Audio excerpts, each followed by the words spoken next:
Entrada da área, arrumou, apontou, lá vai a bola, agarrou o goleiro, largou, Edmundo emendou, guardou.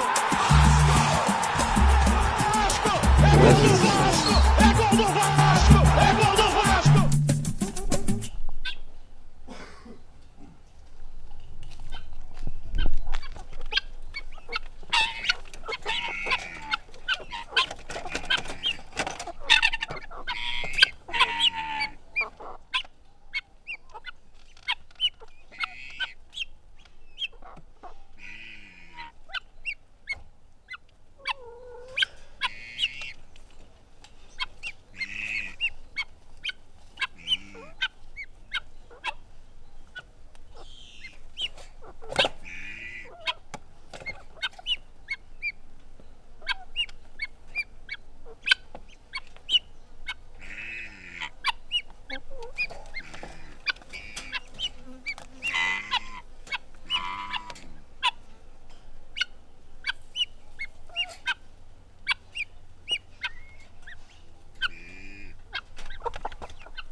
Entrada da área, arrumou, apontou, lá vai a bola, agarrou o goleiro, largou, Edmundo emendou, guardou.